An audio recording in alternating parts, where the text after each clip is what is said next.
Assalamualaikum warahmatullahi wabarakatuh. Pertama-tama kita panjatkan puji syukur kehadirat Allah Subhanahu wa Ta'ala, karena atas berkat-Nya lah saya diberikan kesempatan untuk menjelaskan kegiatan keagamaan yang saya lakukan sebagai tugas pelengkap UTS mata kuliah Pendidikan Agama Islam. Kegiatan yang saya lakukan ialah kunjungan ke Yayasan Rumah Anak Yatim Banjarbaru. Baik, saya Nadine Alia Kurata Yuni dengan NIM 2102426280042 dari PAI B2 Prodi Mandarin Offering B. Di era seperti ini, apalagi setelah adanya pandemi COVID-19, mengajarkan kepada kita semua untuk lebih bersyukur dengan nikmat yang selama ini sudah diberikan Allah Subhanahu wa Ta'ala kepada kita. Mulai dari nikmat masih diberikannya kesempatan untuk bernafas, hingga rezeki yang tidak habis-habisnya selalu datang kepada kita. Dari bentuk rasa syukur inilah, kita merealisasikannya untuk lebih peka lagi dengan lingkungan sekitar yang terkena dampak pandemi, seperti terbatasnya pasokan bahan pangan, sandang, dan papan yang bisa diperoleh. Dari sini dibutuhkannya kita yang serba berkecukupan untuk membagikan sebagian harta yang dimiliki untuk berbagi kepada sesama yang lebih membutuhkan untuk membantu mereka. Coba kita renungkan saat wabah melanda seperti ini, kira-kira sudah banyak orang butuh bantuan terutama pangan ataukah belum? Contoh kasus yang ada di sekarang terjadi. Sekarang pekerja ojol sulit cari makan, padahal mereka masih menanggung nafkah anak dan istri. Pekerja bangunan di daerah kami sudah tidak punya pekerjaan lagi karena sedang sepi proyek bangunan. Para dokter dan ahli medis sekarang hanya bisa fokus menangani pasien, padahal mereka juga butuh makan dan butuh berbagai alat kebutuhan mereka seperti alat pelindung diri. Ini belum waktunya pemerintah memutuskan untuk lockdown atau pilihan karantina wilayah. Tentu sedekah kebutuhan saat itu benar-benar dibutuhkan.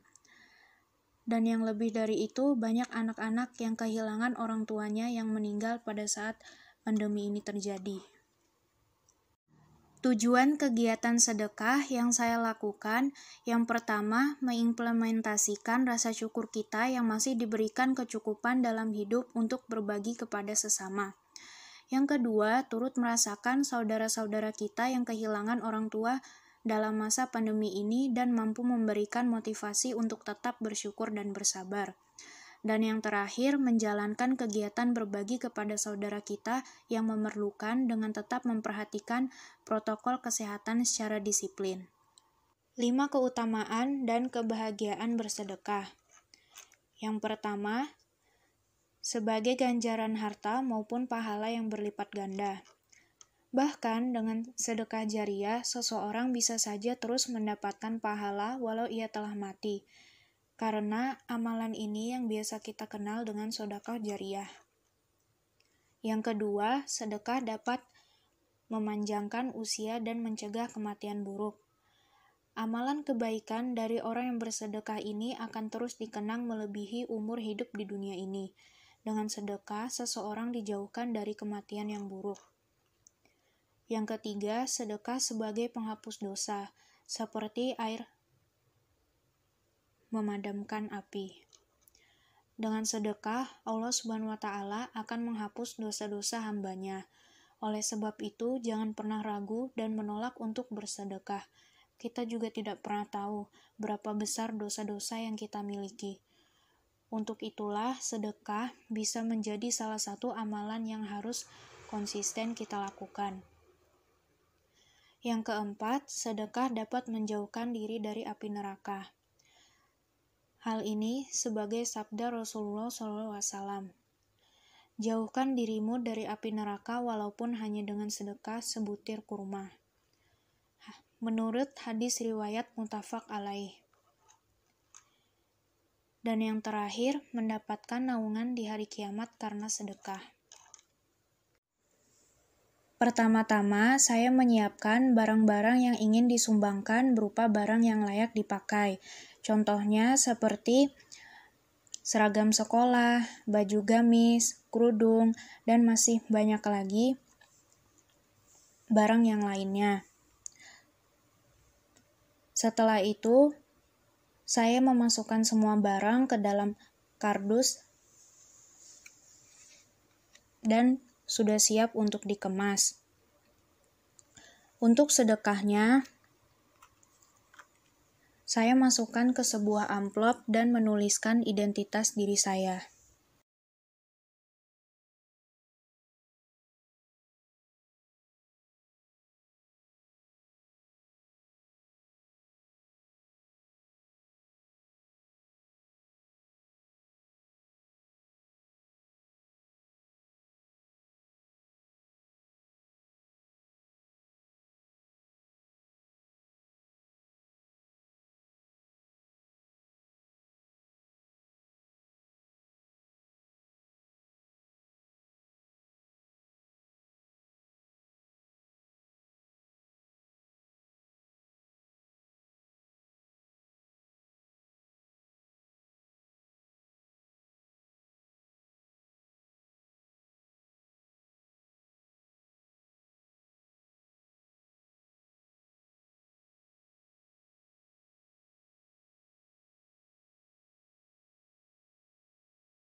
Yang kedua, setelah selesai menyiapkan barang-barang yang ingin disedekahkan, saya bersiap-siap diri untuk menuju ke Yayasan Rumah Anak Yatim bersama ibu saya menggunakan sepeda motor.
Selanjutnya, setelah sampai di tempat tujuan, saya membawa kardus masuk dan melakukan penimbangan terlebih dahulu, lalu melakukan pendataan biodata penyumbang.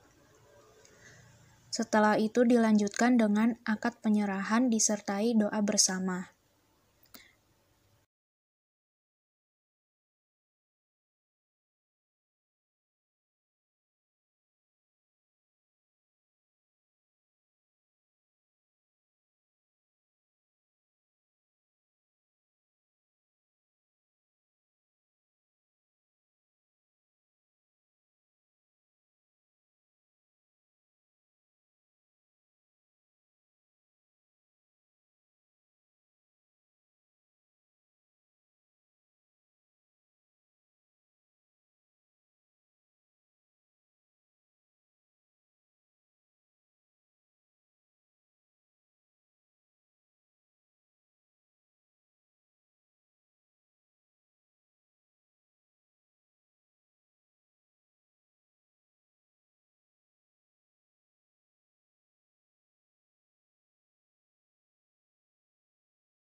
Dan yang terakhir, saya mendapatkan konfirmasi dari pihak Yayasan Rumah Yatim via WhatsApp.